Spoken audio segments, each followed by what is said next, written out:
सौतेली बहनें। रंगापुर नाम के गांव में शालिनी नाम की एक औरत रहा करती थी। उसे दो बेटियां थी।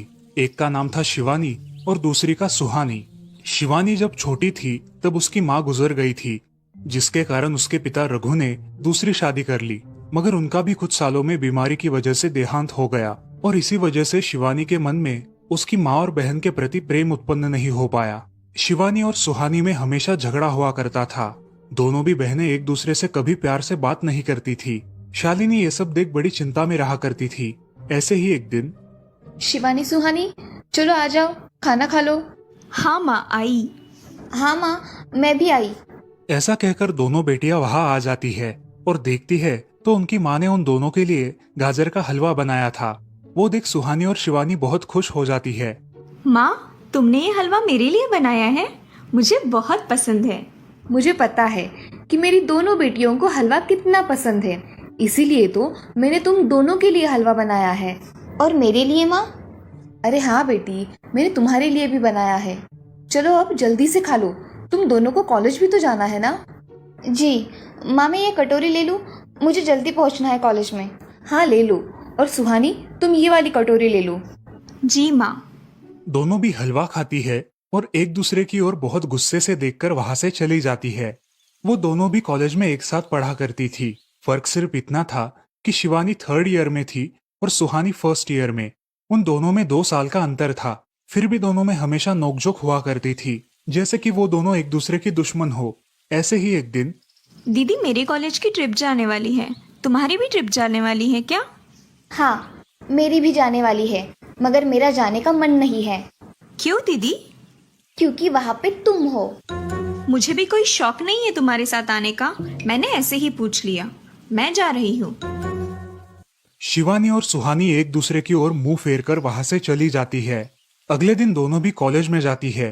तब उनके टीचर उनसे पूछते हैं, शिवानी, तुम कॉलेज की ट्रिप में आने वाली हो? जी सर, मैं आने वाली हूँ। ठीक है, मैं तुम्हारा नाम लिखवा देता हूँ। जी सर। ऐसा बोलकर टीचर ट्रिप के लिए जाने वाले विद्यार्थियों की लिस्ट बना लेते हैं। घर आकर शिवानी और सुहानी ये बातें अपनी माँ को बताती है। सुहानी, शिवानी, तुम दोनों ट्रिप के लिए जा रही हो, मगर वहां जाके झगड़ा मत करना, नहीं तो ट्रिप पे जाने की कोई जरूरत नहीं है। नहीं माँ, हम झगड़ा नहीं करेंगे। हाँ माँ, हम झगड़ा नहीं करेंगे। तो फिर ठीक है, तुम दोनों जाओ। ये लो ट्रिप के लिए पैसे, और बाकी के ये तुम्हारे पास ही रखना। माँ, हम कल जाएंगे और 2 दिन के बाद वापस आएंगे। ठीक है, चलो अब सो जाते हैं, कल तुम दोनों को निकलना है। अब वो सब खाना खाकर सो जाती है। अगले ही दिन सुबह उठकर वो दोनों भी अपने अपने बस में बैठकर ट्रिप के लिए निकल जाती है और इधर शालिनी अपने काम में व्यस्त हो जाती है। ऐसे ही कुछ देर बाद शालिनी को शिवानी का फोन आता है। माँ, हम दोनों यहाँ ट्रिप की जगह पहुँच गए हैं। अच्छा बेटी, तुम दोनों ठीक हो ना? हाँ माँ, मैं रखती हूँ, हमें यहाँ अलग अलग स्पॉट देखने जाना है। ठीक है, और जब वक्त मिले तो फोन कर देना। हाँ माँ, अपना और सुहानी का ख्याल रखना। हाँ माँ। फोन रखने के बाद शिवानी और उसके क्लास के सारे दोस्त वहाँ की एक जगह देखने जाते हैं। सुहानी भी उसके क्लास के साथ एक दूसरी जगह देखने निकल जाती है। सारे बच्चे एक साथ घूमकर वापस आते हैं। शिवानी सुहानी को ढूंढती है, मगर सुहानी उसे कहीं दिखाई नहीं देती। इसीलिए शिवानी को बड़ी चिंता होने लगती है। अरे, ये सुहानी कहाँ रह गई? इसका तो कुछ भी पता नहीं, कहाँ ढूंढूं इसे? तभी शिवानी को सुहानी दिखाई देती है और उसके जान में जान आ जाती है। सुहानी, कहाँ गई थी तुम? मुझे कितनी चिंता लग गई थी तुम्हारी। अरे, मैं यहाँ ही थी मेरी सहेलियों के साथ, मुझे कुछ नहीं हुआ। ऐसा बोलकर सुहानी वहाँ से चली जाती है। दूसरे दिन सब लड़के लड़कियाँ जल्दी उठकर अपनी तैयारी कर लेते हैं और पहाड़ पर जाने के लिए निकलते हैं। वो सब आज थोड़ा घूमकर शाम तक निकलने वाले थे। सब विद्यार्थी एक हिल स्टेशन देखने चले जाते हैं। शाम होने तक उस पहाड़ी का मजा उठाते हैं, लेकिन सुहानी बिना किसी को बताए उस पहाड़ी के एक अनजान हिस्से में चली जाती है। वहाँ का मनमोहक दृश्य देखते देखते गलती से उसका पैर फिसल जाता है और वो वहाँ से नीचे गिर जाती है। शाम हो जाने के कारण सभी विद्यार्थी वहाँ से निकलने लगते हैं और यहाँ सुहानी एक पेड़ के सहारे उस पहाड़ी की चोटी पर लटकी रहती है। शिवानी सभी विद्यार्थियों में अपनी बहन को ढूंढती है, लेकिन वो उसे कहीं नहीं मिलती। सुहानी को ढूंढते ढूंढते शिवानी वापस उसी पहाड़ी के पास आती है और उसे आवाज लगाती है। सुहानी, सुहानी कहाँ हो तुम? दीदी मैं यहाँ हूँ, बचाओ मुझे, मैं यहाँ हूँ। सुहानी की आवाज की ओर जाते ही उसे पता चलता है कि सुहानी पहाड़ी पर लटकी है। ये सब देखकर शिवानी बहुत घबरा जाती है। शिवानी अपनी पूरी ताकत लगाकर उसे ऊपर खींच लेती है। तुम यहाँ क्यों आई थी? अगर तुम्हें कुछ हो जाता तो मैं क्या करती? माँ को क्या जवाब देती? दीदी मेरा पैर फिसल कर मैं वहाँ गिर गई। मैंने बहुत आवाज दी मगर मेरी आवाज किसी ने नहीं सुनी। तुम ढूंढती हुई आई और मुझे बचा लिया। तुम दुनिया की बेस्ट दीदी हो। हाँ सुहानी, चलो अब घर जाने के लिए देर हो जाएगी, बस निकल जाएगी। सुहानी को ऊपर खींचते वक्त शिवानी के हाथ पर बहुत सारे जख्म हो गए थे, इसीलिए सुहानी अपनी ओढ़नी फाड़कर उसके हाथ पे बांध देती है और अब वो दोनों बस के पास चले जाते हैं। क्या हुआ है शिवानी, हाथ से खून बह रहा है तुम्हारे? कुछ नहीं सर, मैं वहाँ पे गिर गई थी, अब मैं ठीक हूँ। टीचर और सारे छात्र गाड़ी में बैठकर घर जाने के लिए निकलते हैं। घर आने के बाद शिवानी सारी हकीकत अपनी माँ को बताती है और वो सब सुनकर माँ दोनों को गले लगाकर रोने लगती है। तुम दोनों एक दूसरे के साथ होते हो इसीलिए मुझे कोई टेंशन नहीं रहता, मगर मेरी बच्चियों खुद का भी ख्याल रखा करो। उस दिन के बाद दोनों सौतेली बहनों ने अपने बीच की सब नोकझोंक बंद कर दी और हंसी खुशी सगी बहनों की तरह रहने लगी। दोस्तों, इस कहानी से हमें ये सीख मिलती है कि हम सबको एक दूसरे के प्रति द्वेष की भावनाएं छोड़कर प्यार से रहना चाहिए।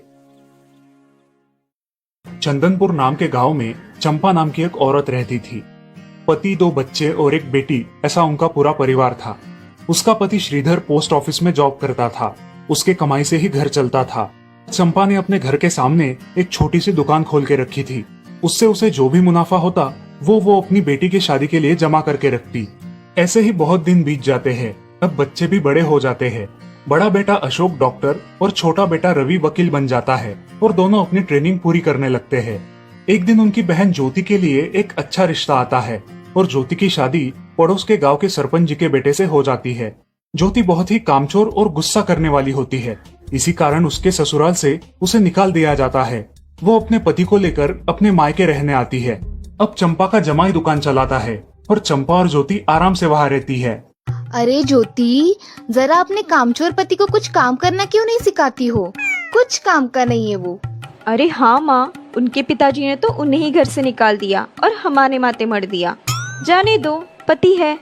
माँ और बेटी इसी तरह तानेबाजी करती रहती। अब बड़े बेटे अशोक की शादी उन्हीं के गांव के एक लड़की से करा दी गई, लेकिन उस लड़की से भी चंपा बहुत काम करवाती और वो बेचारी सासू माँ का आदर करके सब काम चुपचाप करती थी। एक दिन वो काम करके थक गई और एक जगह पर बैठ गई। ए कामचोर कमला, इतना सारा काम पड़ा है घर में, क्या वो तुम्हारा बाप आके करेगा? चलो उठ, काम कर। हाँ हाँ माँ जी, करती हूँ। ऐसा कह के कमला अपने काम पर लग जाती है और सारा काम खत्म कर देती है। चंपा अपने बेटे अशोक से घर आने के बाद चुगलियां किया करती थी। अशोक घर आकर कमला को बहुत भला बुरा कहता और कभी कभी तो उस पर हाथ भी उठाया करता था। ये सब रवि देखा करता था और रवि को बहुत बुरा लगता था। अशोक मारने आता तो रवि बीच में पड़ जाता और माँ बाप को डांटता था और वही झगड़ा खत्म हो जाता था। ऐसा बहुत दिन चलता रहा। रवि को रंजना नाम की एक लड़की बहुत पसंद थी, जो कि एक न्यूज रिपोर्टर थी। क्या तुम मुझसे शादी करोगी? मुझे तुम बहुत पसंद हो। हाँ, मगर रवि, तुम्हारे घर में तुम्हारी माँ का बर्ताव मुझे बिल्कुल पसंद नहीं है, इसीलिए पहले तुम इसका कोई हल निकालो। अरे रंजना, मैं हूँ ना तुम्हारे साथ, तुम्हें टेंशन की क्या बात है? मगर रवि, तुम भी अगर मुझे मारने पीटने लगे तो मैं तुम्हें कोर्ट में खींचूंगी। अरे हाँ बिल्कुल, वो तो तुम्हारा अधिकार है। अगले दिन रवि अपने घर में रंजना के बारे में बताता है। रवि की माँ चंपा उसे साफ मना कर देती है। रवि, तुम्हें कुछ समझ आता है या नहीं? अपनी बिरादरी की लड़की से शादी करो बेटा। इस घर में ये आखिरी शादी है और मेरे भी कुछ अरमान है बेटा। अजय, आप कुछ कहते क्यों नहीं? हाँ बेटा, तुम्हारी माँ सही कह रही है, तुम इसकी बात मान जाओ बेटा। नहीं पापा, मैं शादी करूंगा तो सिर्फ रंजना से, वरना मैं शादी नहीं करूंगा। सब चुप हो जाते हैं। अगले दिन रवि मंदिर से शादी करके घर आता है।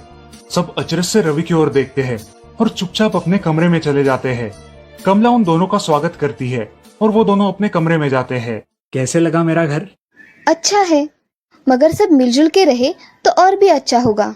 रंजना, तुम्हें मेरी माँ को सबक सिखाना होगा, तभी घर के सारे सदस्य ठीक हो जाएंगे। ठीक है रवि, जैसा तुम चाहो। अगले दिन रंजना अपने घर के मंदिर में पूजा करने जाती है।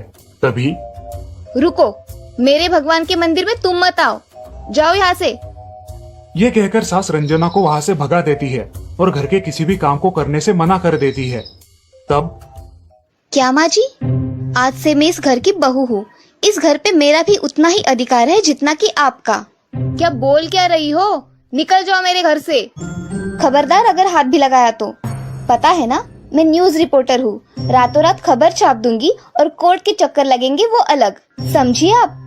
सास चुपचाप देखने लगी और उसकी बेटी और ससुर भी देखते ही रह गए। रंजना ने कमला से कहा, दीदी मुझे आपसे काम है, आप मेरे कमरे में आइए।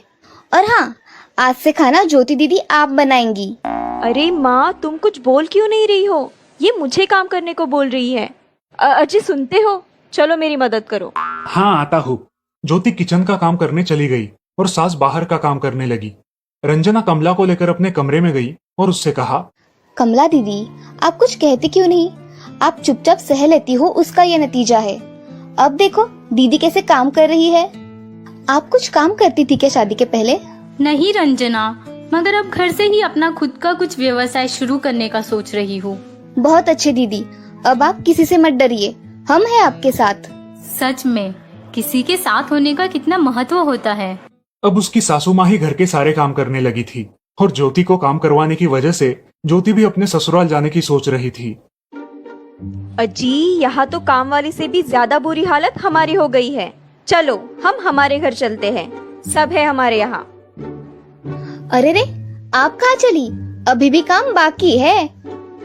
ज्योति का पति रंजना से धन्यवाद कहता है और ज्योति को लेकर अपने घर चला जाता है। अब सासू माँ एक दिन पूरा काम करके इतना थक जाती है कि उसके बदन में बहुत दर्द होने लगता है। तब दोनों बहू सास के पास चली आती है और एक बहू सास के पैर दबाती है तो दूसरी बहू सर दबाती है। सासू माँ उठकर रोने लगती है। मुझे माफ कर दो मेरी बेटियों, अब से कभी ये गलती नहीं होगी। सास को उसके किए पर पछतावा होता है और ये देखकर घर के सभी सदस्य बहुत खुश हो जाते हैं। रवि और रंजना भी बहुत खुश होते हैं। वाह बहू, जो आज तक नहीं हुआ वो तुमने करके दिखाया। बहू हो तो ऐसी। रंजना अपने बर्ताव के बदले माफी मांगती है और अब सब लोग खुशी खुशी रहने लगते हैं। तो दोस्तों, इस कहानी से हमें ये सीख मिलती है कि हम सब मिलके परिवार बनता है और हम सब परिवार का महत्वपूर्ण अंग होते हैं। परिवार के काम मिल बांट कर करना ये हमारी वैयक्तिक जिम्मेदारी है।